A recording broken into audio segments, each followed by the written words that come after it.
welcome back to this week's episode of the MovieBabble Podcast. Colin is absent this week, so I am hosting. I got Nick on here. How's it going? Well, I'm really excited to talk about the epic conclusion to our favorite movie franchise, The Kissing Booth, so I'll be holding back tears for that part of the podcast. Oh my god, that was the movie of the weekend. But in all seriousness, I mean, that is serious, but in all seriousness, it's very serious. I'm not joking. We had a pretty packed weekend in terms of movies. In addition to, I mean, Kissing Booth 3 came out on the Wednesday, so it's been kind of taken over the whole week of the movie sphere.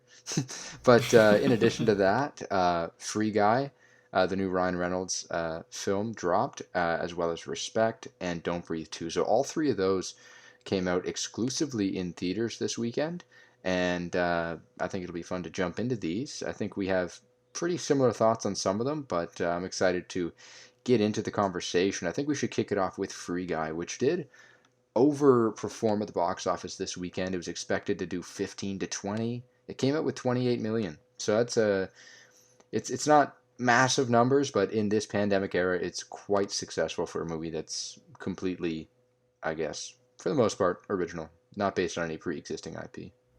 Yeah, and this was also one of those that was supposed to come out, I don't know, whenever it was supposed to come out, but we've been seeing just so much marketing material for it. It's been pushed, 5 times? I feel like it's one of those that, I mean, so many movies have been pushed, but this is one of the more prominent ones that, like, there's been so much, like, hubbub around it moving because they've made a big deal about it. And then Ryan Reynolds comes out as Deadpool to promote the movie, which was very odd. But yeah, I feel like it ended up doing, I guess, fine for a Delta variant filled world. I don't know. I think you really can't sneeze at almost 30 million in this context. Yeah, 100%. I mean, for starters, it outperformed the Suicide Squad, which, I mean, that was on HBO Max. So there are a lot of variables and factors mixed in here. But I think the Free Guy estimations of 15 to 20 were always naive. I thought that was always too low. Like, this movie's been in the kind of circulation for the better part of a year and a half now, marketing wise. Maybe even more than that. It was supposed to come out summer 2020, and it's just had several delays. But the marketing has been kind of being pumped out at least since early 2020. I want to say it was supposed to be a May release originally of last year. I can't remember. It definitely was a summer thing, but yeah. Mm-hmm. And then Ryan Reynolds has been all over the place talking about his vodka or whatever he makes. Yeah. And then also Deadpool as watching. Did you see that where it was like he was reacting to the trailer as Deadpool and Korg was next to him? I mean, I guess that makes sense because Taika was in the movie as well. But just they tried something. It was very, very odd. But whatever. Ryan Reynolds just is Deadpool at this point, so it's fine. Yeah, pretty much. And I mean, it's yeah, I always thought those estimates were naive, though, because obviously you have all that. Then the icing on the cake, I think, was the great reviews. Yeah. Like, this is a movie that I, from months out, thought was either going to be complete garbage or really well received.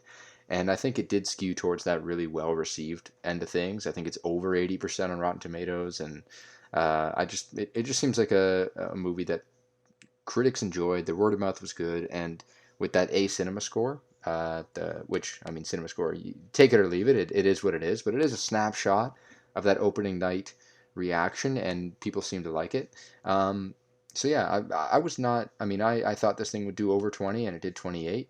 And as you said, in this kind of Delta variant world right now, it's a pretty strong number.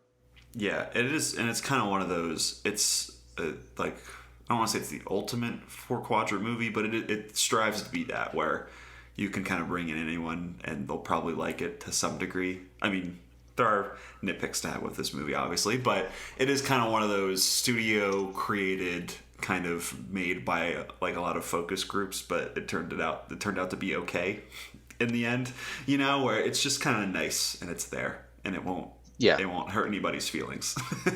I agree. I mean, with that, let's like jump right into it. So this, like, I think what you said there, it perfectly sums up how I felt about this movie. Like, it's a movie that it's completely enjoyable and fine. It's not awful. It's not fantastic in my opinion, and it is a movie that I do agree with you that you could probably find anybody, bring them in, and they'll have a good time with it, as you said.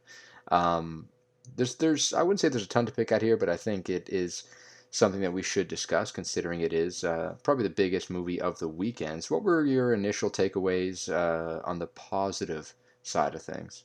Yeah, I was surprised at how much this movie, and we'll talk later about how it's a lot about the movies about movie making itself, but it's kind of it's really trying to be a sweet movie with a sweet message, you know, about all walks of life and being happy and being free. And I don't know if I was really expecting that coming from this. I mean, this isn't a fucking Bergman movie, you know, like it's not some super deep thing, but I just thought it was going to be 2 hours of Ryan Reynolds being Deadpool as a non-player character, because it's what it looked like from the trailers. But no, it's like this kind of sweet, sometimes a little weird in terms of the romantic side of things. We'll get into that as well too. But it's really kind of going to try to tug on your heartstrings a little bit. So I thought that was successful in parts, and I kind of appreciated that. And then Ryan Reynolds is playing this.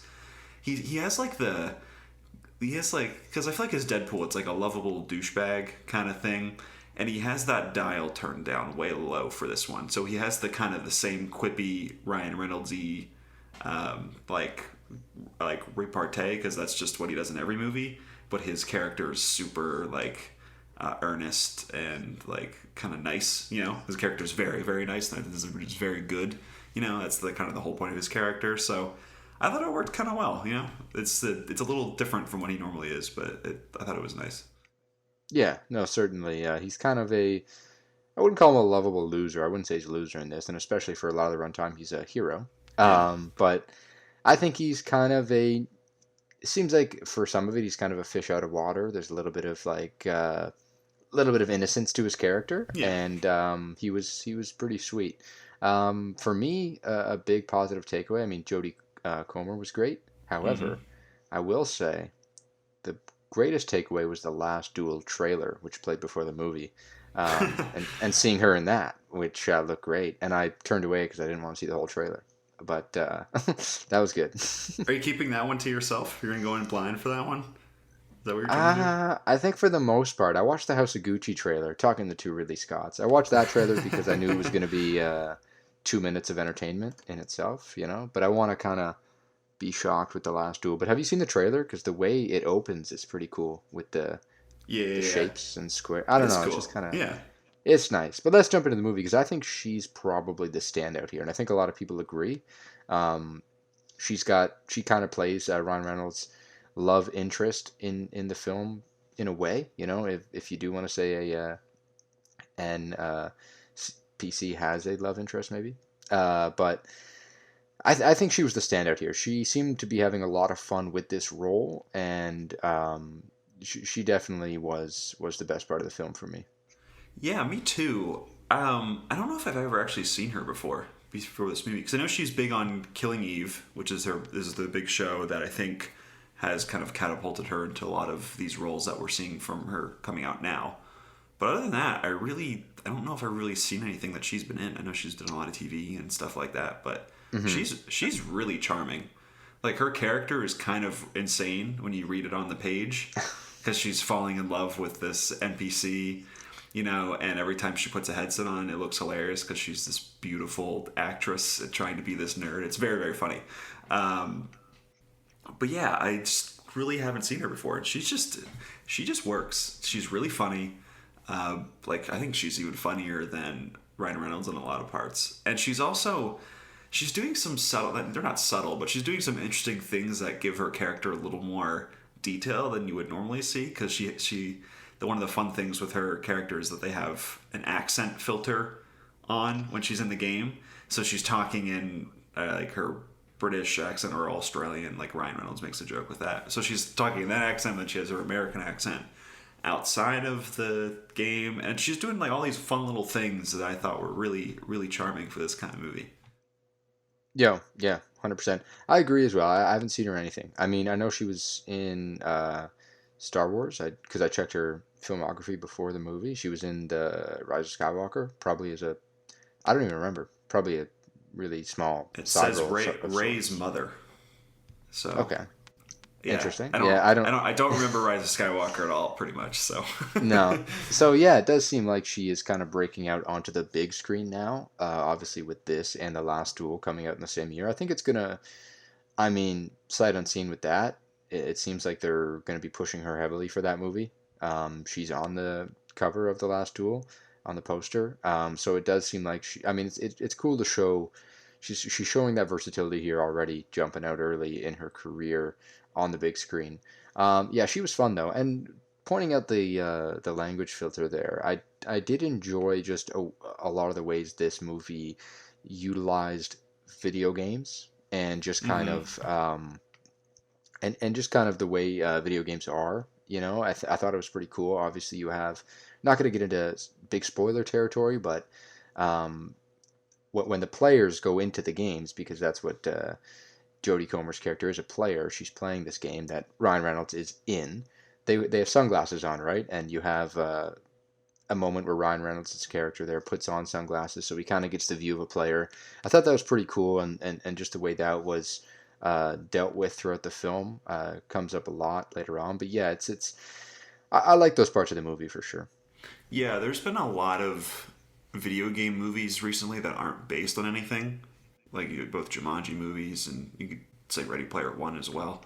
Um, but the thing I like about this movie, I think you're right, is I think this is the one that leans most into the video game logic of it all. Where like the Jumanji movies, they're fun, like they're just supposed to be comedies where The Rock gets to act like Kevin Hart or Danny DeVito. You know, like they're like that's what they're there for. They're not like don't really think about them too hard. But like the part of those where it's like they don't really do much with the video game logic in those movies except like oh they have 3 lives and they'll die. But like there's a lot of really fun stuff in this one where even where like when Jodie Comer was putting guns away, like they just like dissolve into her back, like you would see in Yeah, like Call of Duty when you're switching guns, like they just go into like some they just nothing. disappear. Yeah, like right because they don't feel like animating all that stuff. And I thought that all that stuff is really fun. They make fun with like glitches and all these like people wearing ridiculous costumes like because of all their skins that they buy for the games and I Yeah. thought all that stuff was really fun.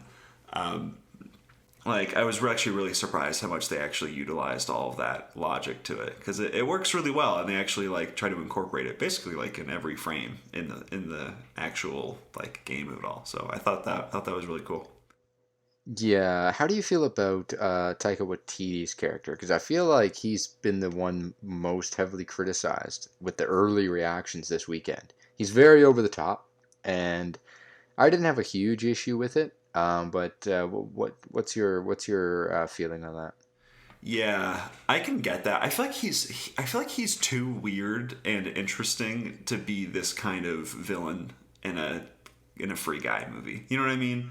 Like he's gonna try too many things and be too bizarre, so where he really can't play it like your stereotypical goofy villain. You know, like he's gonna be just doing weird stuff, and some of it actually worked for me because I think he has a lot of weird, like not nervous energy. It's like awkward energy to him, which makes a lot of his like what we do in the shadows and all that early stuff really really funny to me.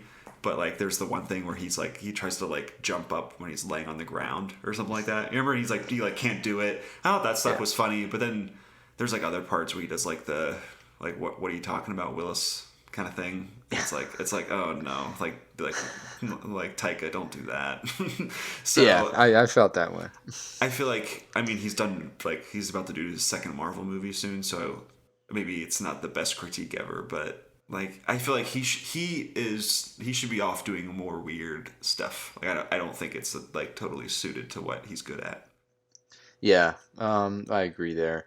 I do want to also point out, just reflecting quickly on director here, Sean Levy. His career has been kind of interesting because just looking at what he's done aside from Stranger Things, just looking more at film, I feel like he's always been the one to do the bigger studio movies that aren't kind of super woven into pre-existing IP. Obviously, he directed the Pink Panther, but I think the Night in the Museum movies were kind of refreshing when they came out. Same with Real Steel back when that came out, and now Free Guy. I just feel like he's kind of been a director who um, tries to do something a little bit more original than what we generally see. Yeah, he's one of these guys who he's probably great to work with. Like he probably is. I mean, he's taking on all of these studio projects, so he's probably really good at working with executives and whatnot, and probably very willing to take notes. But yeah, I feel like all of these movies are, well, most of them probably are like better than they have any, like they shouldn't be that good. You know, like Real Steel probably shouldn't be watchable, and it's pretty watchable. You know, it's pretty good. Hugh Jackman, Rock'em Sock'em Robots, it's fun, and stuff like a lot of his movies are just they're kind of like he's kind of in the Jean-Claude Serra mold.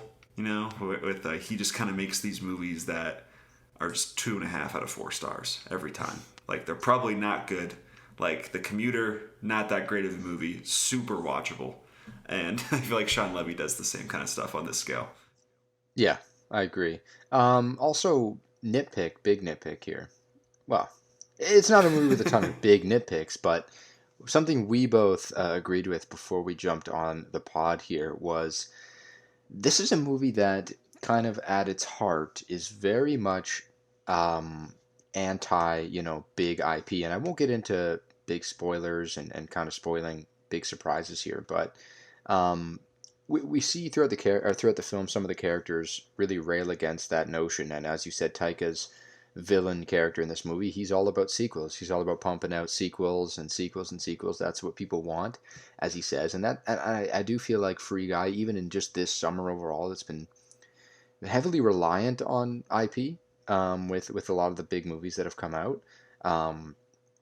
This movie does feel like at its heart something different than that, and a lot of the characters push that point in the movie as well. But there is one point of this movie where something happens. It's certainly there to wow the crowd and give them kind of some butterflies, I guess, if you will.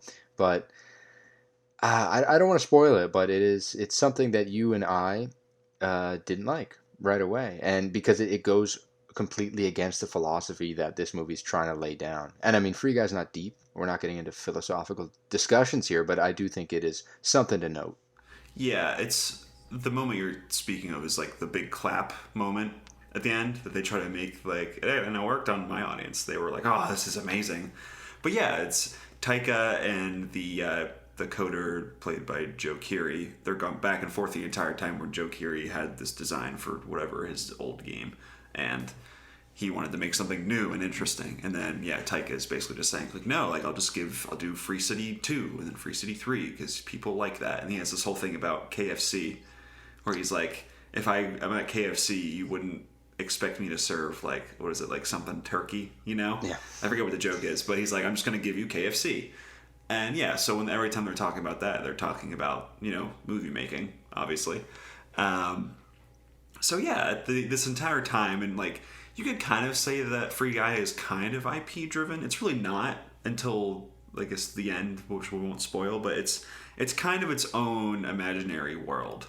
And it is I agree with you, it is slightly different from the rest, like your Marvels and stuff like that. But yeah, the ending, it's pretty cheap.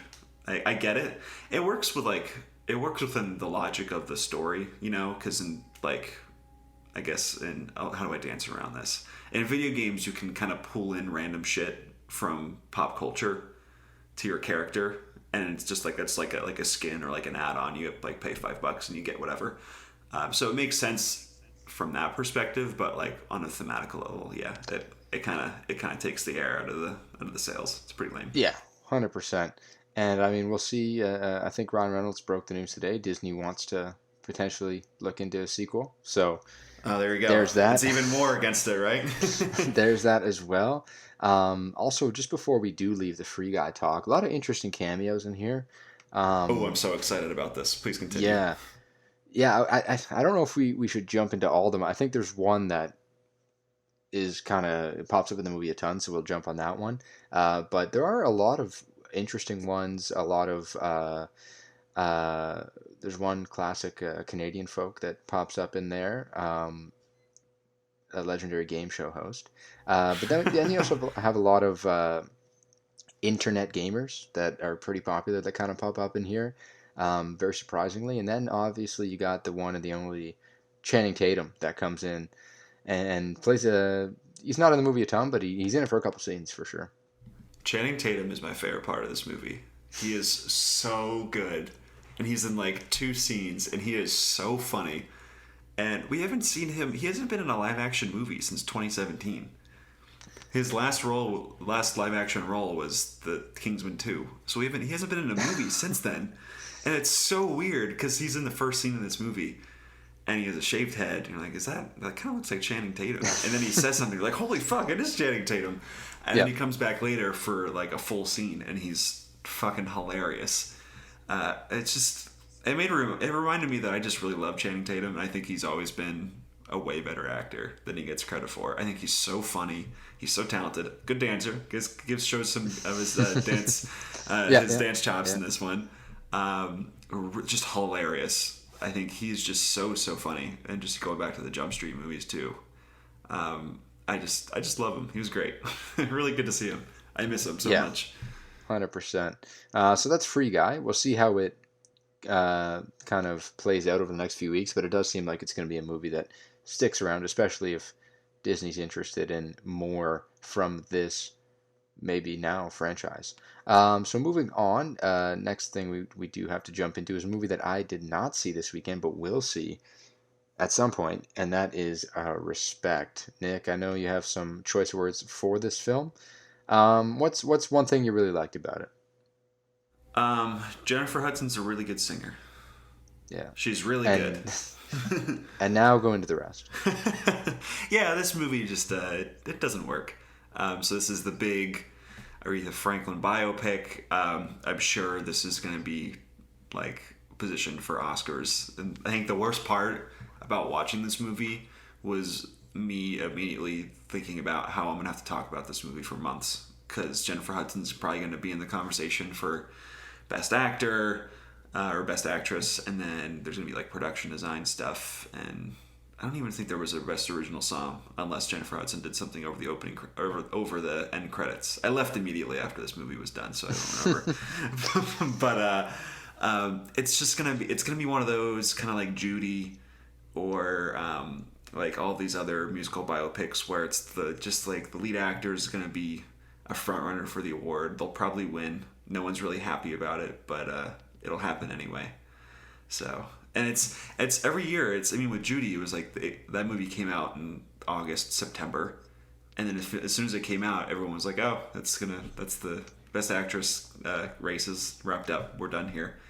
And I hope this doesn't happen again. But yeah, it's not a very good movie. It's not. It's 2.5 hours long. It makes no coherent points at all. It's just it's sad because Aretha Franklin is such a fascinating character or figure. Right. And someone I really don't know much about, if I'm being honest. Like I love her music. She's an icon, obviously.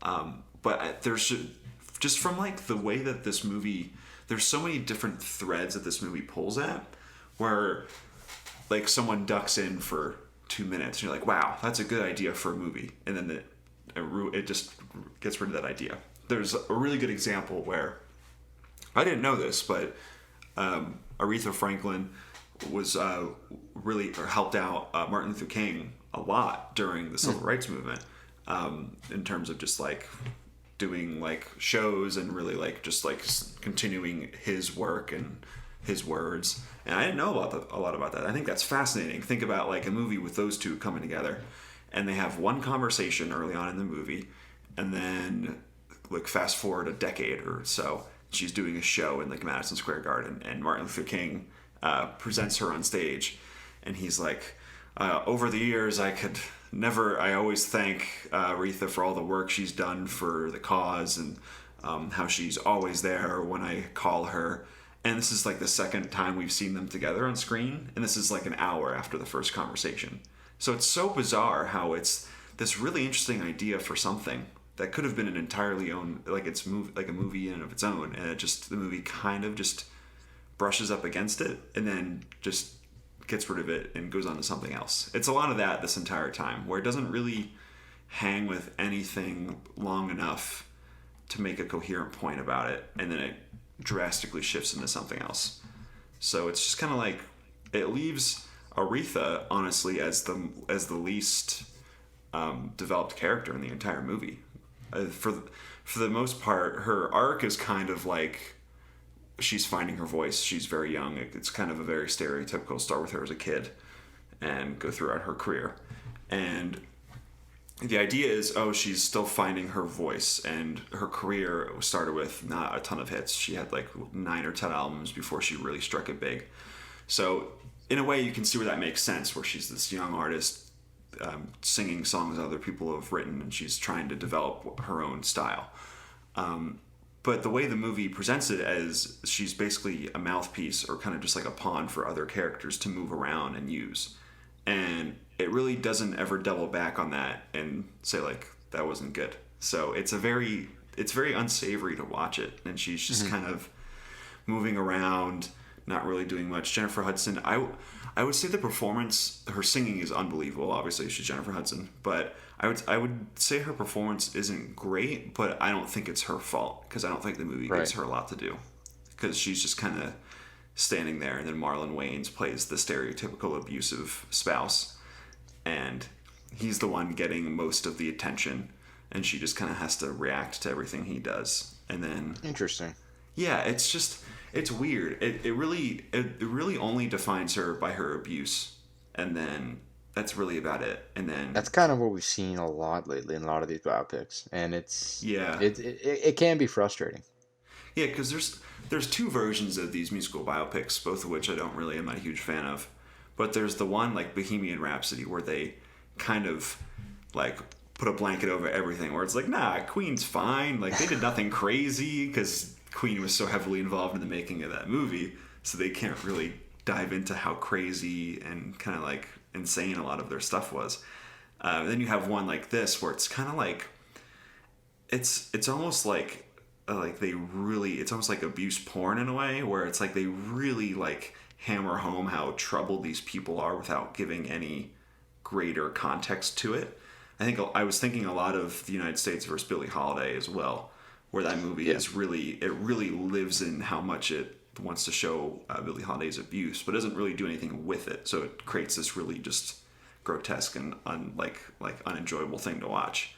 And so this movie doesn't go quite that hard with it, but it does present. It has a lot of those same issues to me. So it's 2.5 hours long. I really don't know what it's trying to say at all.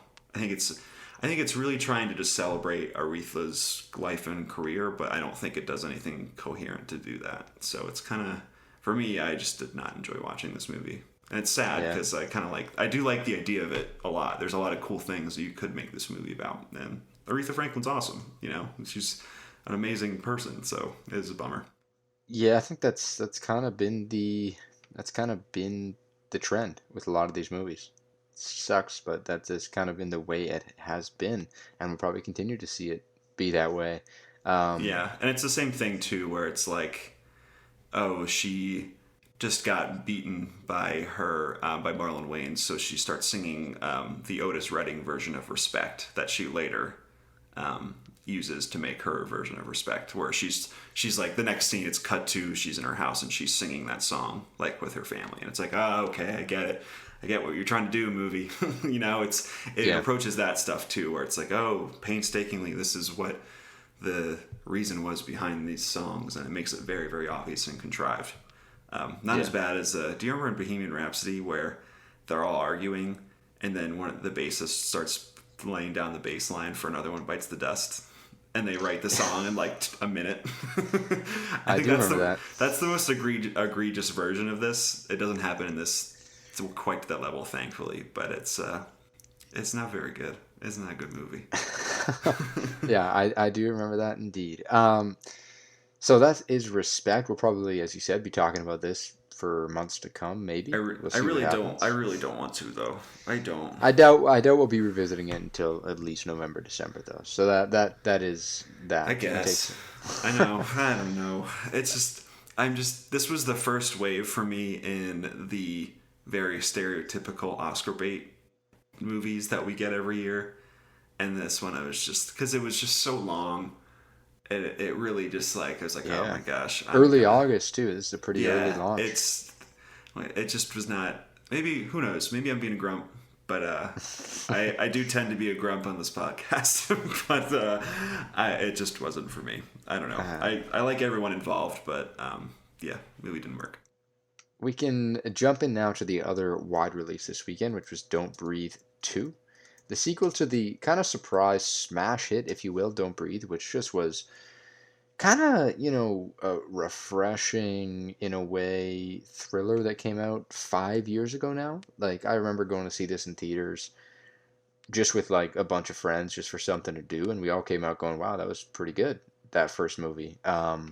It was kind of just a surprisingly good thriller, and it caught on and it made a ton of money at the box office for a horror thriller. And here we are 5 years later with the sequel, Don't Breathe 2. Kind of a weird sequel. I remember how good the first movie was, until the end when they tried to kind of spin in a sequel. And now here we are, we have this sequel. Um, yeah, what was your thoughts there on this movie? Yeah, not great. Not a very good movie. I'm with you where I love the first Don't Breathe. I think it's really good. Like a really, really good movie. I feel like A Quiet Place kind of took its crown a little bit in the movie that made everyone just shut up in the theater, you know? Like, it was an amazing movie theater movie. It was a great, super tense. Everyone, you're paying attention the entire time. No one's making a sound because it's so quiet and it's just silence the entire time. And really fucked up movie. Like, really, really fucked up. Like, It it gets has it some. gets increasingly worse too. It gets some. There's some of the more fucked up things I've seen in a movie, of like in like a wide release movie in like a really long time.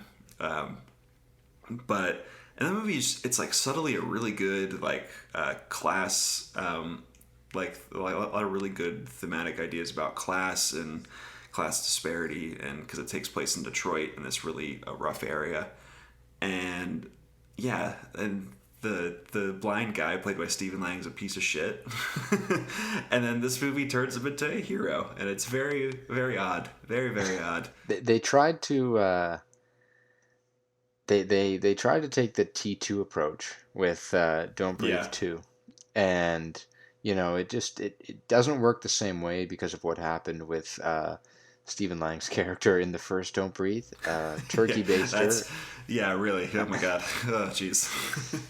Yeah, I mean, like, I don't know, like, going to this movie, you're just probably going to see some people get messed up, and just because you like the first one. Like, I don't know, it's just such a weird sequel to a movie that felt pretty good on its own.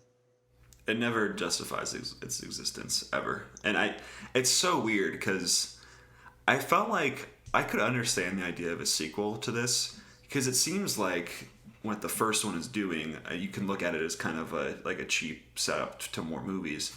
But the way I looked at it was like it was kind of the creation of a Michael Myers esque character where he's not quite supernatural, but he's not quite human. He's in this weird like kind of in Nothing can kill this between. guy. Yeah, where nothing can really kill him exactly, and he stands for like that.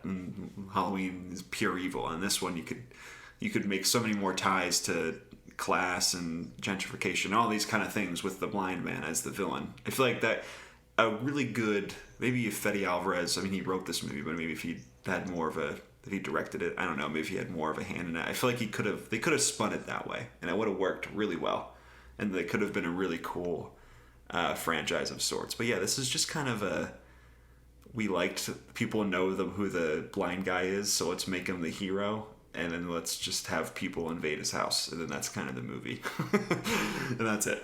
And then it's over. Yeah, it's strange. I mean, gotta be happy this one was only 98 minutes though, as opposed to 2.5 Yeah, hours. Like, wasn't the original Don't Breathe like 85 minutes? Just super tight, I yeah, it's think. probably around the same. Yeah. But Yeah, yeah, this it's is yeah. Sorry, go yeah. ahead. No, it's like, for me, I can't say I hated this movie. I mean, I don't think it had any real reason to happen. So just from the get-go, it loses a point. But that being said, I did, I guess, enjoy seeing people fight each other. That was cool. Beat each other up, and a lot of gore and stuff, some messed up stuff. Like, sure, it's a fun time, but it's just not that good. And um, I mean, that first movie had a lot of twists. That first movie had a lot of moments where, like, oh, this movie's really changing. Especially around halfway, then around near the end, there were a lot of big twists in that first one. They try to one up it here in this sequel with some big moments, and they were just kind of like fun. Like I can't hate it because I laughed and had a good time at kind of some of the absurdities, and that's why I didn't hate this movie, because it is absurd in some areas, and it kind of makes you laugh, and it does just try to one up those twists in the first one with some of the choices it makes. It's not a great movie at all, and it probably shouldn't have been made, but it is here, and it's not good, but it is not like the worst movie ever. Yeah, it's just kind of like a junky, like you think about like the ethics of making this character a good guy, that'll make your head spin. It's not great, but as for what it's trying to do, like it's pretty reasonably directed. Like the guy, his name Rodo Sayegas. I probably butchered his name so badly there, so I apologize. I apologize to him. I know he listens to the podcast, but like some of the sequences are pretty well done. There's like a really good oneer when these bad people who are they're part of an organ trafficking ring, right? Is that what it is? Yeah. They enter the house to try to steal the girl that the blind guy inexplicably has now, after what we know about him for the first time, the first movie. But yeah, like there's some good filmmaking in it. But yeah, there's some really good unintentional comedy in this movie. The camera moves really well. The camera does move really well, and you get the same cinematographer as the first film, and I think it's kind of cool that they I'm glad they had him as well, because I think in the first movie there are a lot of great sequences, just with the way things are framed, the way things are shot. It builds the tension a little bit better, and I do think the movie is shot pretty well. Yeah, I think the first one is a little more inventive in how it uses the house as a space.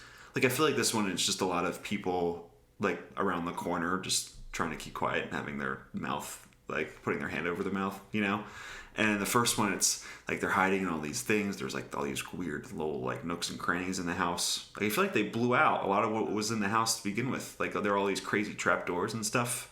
And this one, there's like two. I don't know. Yeah. Maybe very bizarre. But can I tell you my favorite line from this movie? It actually had me howling in my seat. Yeah. So it's not a spoiler, but there's one guy. These like the goons come into the house, and one of them almost dies in the hands of the blind guy. Like he like super glues his mouth shut. It's a pretty good sequence. And the guy cuts his mouth open, and they look at the wall and they see his Navy SEAL symbol. And they're like, dude, he's a Navy SEAL. And the one guy's like, nah, he's a dead SEAL, bro. Made me laugh so hard. That was amazing. Honestly, it was worth the price of admission just for that. It was the funniest thing I've ever seen. Oh my god, that was great. That is Don't Breathe 2, though, and we're gonna finish it off with kind of saving the best for last. Obviously. Of course. And that is the big Netflix release. Probably, maybe had the most eyeballs on it this week of all of these movies we talked about. Probably. As many jokes as we will make when we talk about this movie, that's probably very serious. Yeah, I mean, these movies are just like waves. They take over streaming for the week that they come out, just like big time. So this is The Kissing Booth 3, the end of an era, as they put it on the poster. And in my opinion, the worst movie of the three. So the last 3 years, we have, as an audience, collectively been tortured throughout this process. And it comes to a conclusion here, a very interesting conclusion. There's a hilarious scene near the end where it shows our two main characters, the Joey King and her best friend. They become like 5 people. You remember that? Oh, yeah. That was so Lynchian. It was really just it was just cinema. Martin Scorsese would be proud. So, The Kissing Booth 3, I know you were anticipating this movie big time. So, Nick, as a fan, what was your reaction here to this movie? I'm very happy that now Spencer Henderson has to find a new slant in making fun of me. Over. Honestly, so I guess some people will have no idea what we're talking about. At some point, I don't know how it happened. I think it was I tweeted, why the fuck is Kissing Booth 2 2 hours and 15 minutes? Because I came out, I hadn't seen the first one. I was like, fuck it. I'm a sociopath who sees everything, so why not? Let's just watch both of them. and I got angry and tweeted something. And then ever since, I feel like Spencer has been gaslighting me into making me believe that The Kissing Booth is my favorite franchise. And honestly, it's worked. I've probably done more harm to myself than fan the flames at all. So here we are. But yeah, these movies are terrible. They're very bad. Honestly, they try to do like they're like copying off of, I don't know, 20 different rom-coms at once. And they even have Molly Ringwald in there, who they have for like 2 days on set, so she can be like, say 2 lines and be like, remember when I was in John Hughes movies back in the day? And then she leaves. Yeah, these movies are, I don't even know, they're childish, and not in a way where it's like they're dealing with teenagers. Like, they're just so like backwards in how they deal with teen issues, and it really feels like 30 and 40-year-olds writing 18-year-old characters, where like all they do is they like to play video games all the time, and they like say bro, and they have weird catchphrases to each other the entire time. It's just very, very weird, and they're all super manipulative and mean to each other in so many different ways. And it's one of those movies where like all of the the drama comes from people not being able to like from like miscommunications and stuff like that, where like things get blown way out of proportion, and then people are like so mad, and then they have to come together later on for their tearful reconciliation, and then the movie's over, and that's it. But yeah, it's just, I don't know.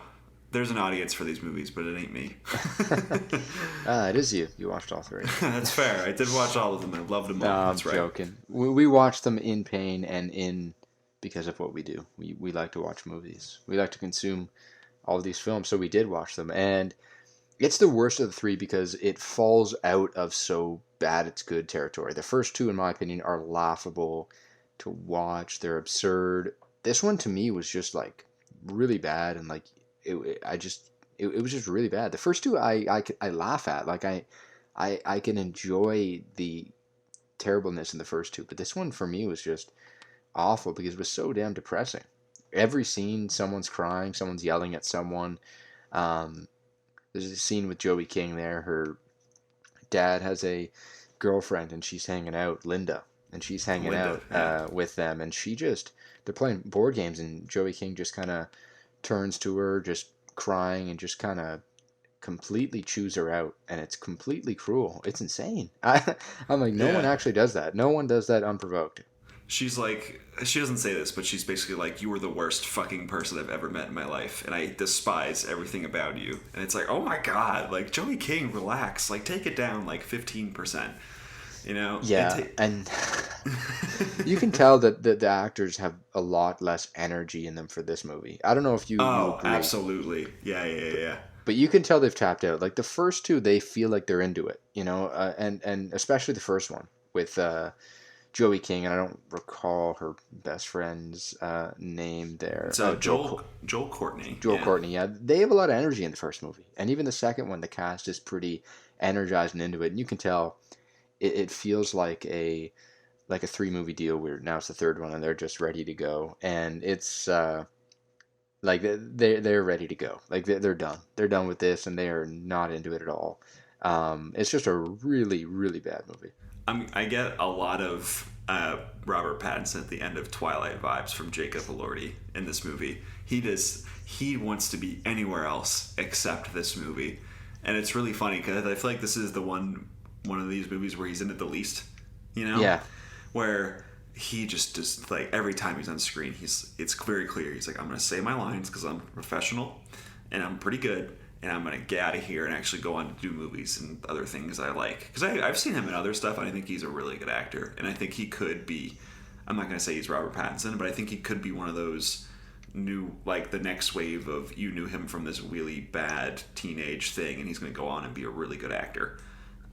He just does not want to be there. And I think Joey King is, I like her a lot too. I just think she's in so many bad movies. Like she needs to get a new agent, because I feel like she is like a really interesting, different screen presence. Like, she's just different from like all the kind of like actresses we have in a lot of ways. And I feel like this movie, like, it's just like, it just lets her run, you know? She has a lot of energy as an actress, and I like it. But this movie, and like all the other ones, where it's just like, all right, dial it up to 15 and let's go. And it's just her and Joel Courtney just yelling at each other for the entire time, and it's so nauseating. And then this one particularly, but all the other ones where it's like it's full of montages to terrible, really cheap alternative songs that Netflix could buy, and then there's one like famous song that they use for a scene. You know, I feel like that's been the case for all of these. They have like the "Shut Up and Dance" song in this movie, which is the best song of 2015. You know, it's just that really screams of like the director was in their car with their 15-year-old 5 years ago, and they're like, "Oh, this was a good song," and now they're making this movie, and they still think that song is a big deal, but it's not. You know, so Yeah. it feels very out of touch and not good. So yeah, it's not great.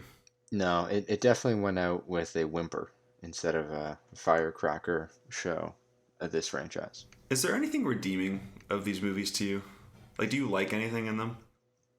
No, but they're like, as I said, the first two I find funny. See, This one wasn't. I'm with you in the first one, but in the second one, it's 2 hours and 15 minutes. So I get Maybe very it's upset. maybe it's because I had a great plate of hot wings when I was eating or when I was watching it. I remember distinctly for the Kissing Booth 2, I had just gotten a plate of hot wings and I watched it, so that probably helped. I'm amazed you remember that. That's so funny. They were good. They were good wings. I do remember that. So I think that definitely helped helped me get through the 2 hour 15-minute runtime. This one, on a good note, is shorter. This one's only 150 or so with 10 plus minutes of credits. The Kissing Booth movie should be 90 minutes. That's just, if you're gonna name your movie The Kissing Booth, it can only be 90 minutes. That's how I live my life. That second one being 214 is insane. And that's Yeah. another thing that kind of makes me say, yeah, they are completely burnt out. Like usually the third absolutely. one's the longest in a trilogy, right? Yeah. It's not Yeah, 25 it's your minutes shorter. Return of the King, you know? Right, like it's crazy. But Because it's weird. Because this entire movie, there's nothing that happens except people yelling at each other because of like we said, like they just like they heard something or like they saw someone get a little too close to someone who kind of had a thing for them in the past, so they're like, wait, you like them again? Like, this is awful. My whole life's ruined, and it's so bad. And then it's just my brain hurts.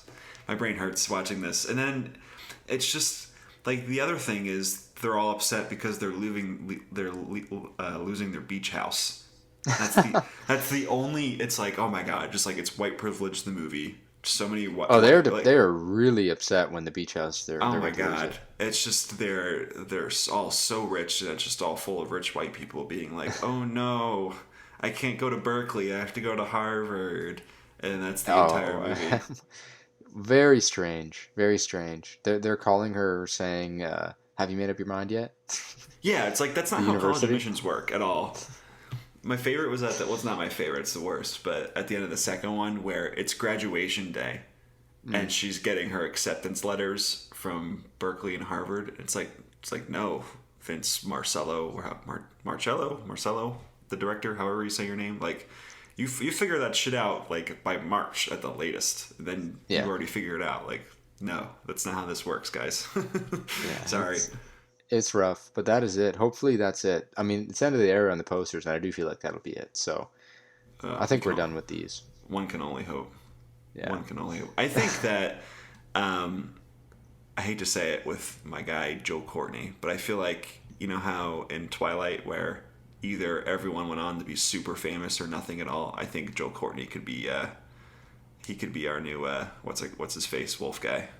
I can't even think of his Taylor name. Lautner, yes. Yeah, Taylor Lautner. he could be Lautnered and be out of Well, here. we can check back in 5 years. Maybe Joel Courtney will be popping up in some Adam Sandler movies. Who knows?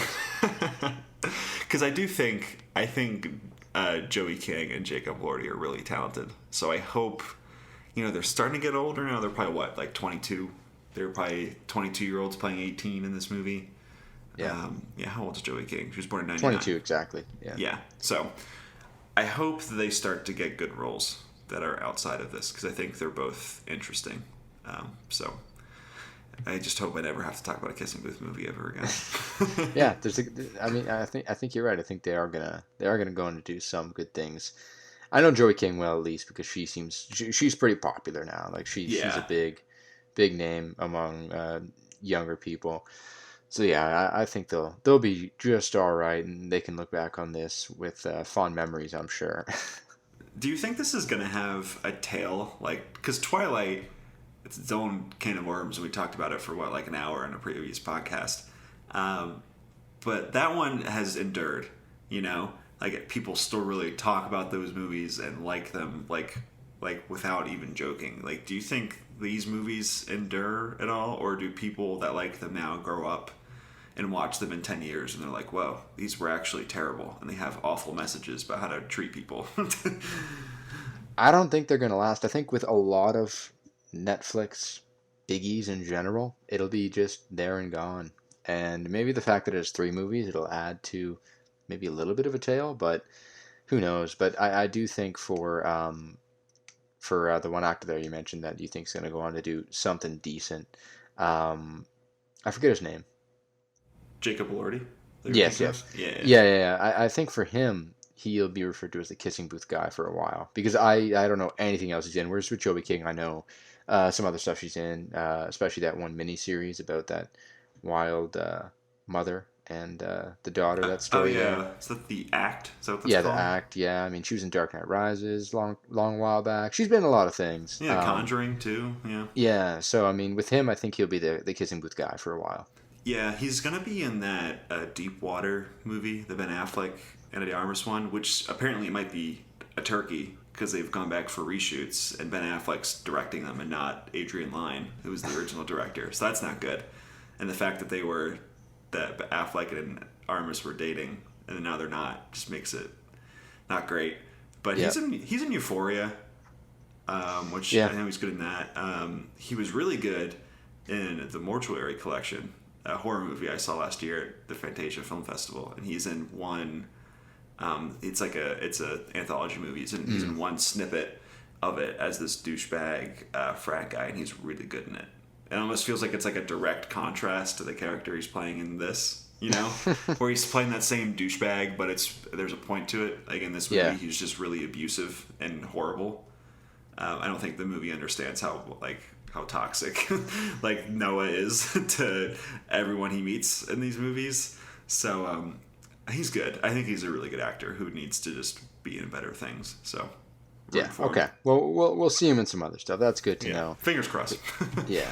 So that seems to be it with the Kissing Booth. I don't think we'll have to talk about it ever again. So good night, Kissing Booth. And as always, thanks a lot, Nick, for coming on. It's a pleasure. I'm really happy we got the Kissing Booth to bed. Don't have to talk about it ever again. This is great. Can't wait to talk about respect for every podcast and stuff. Oh, goodness. As always, though, you can check out MovieBabble content on our Facebook, Instagram, Twitter, and all that, and obviously all the good stuff on MovieBabble.com. We'll be back next week with another episode of the MovieBabble Podcast.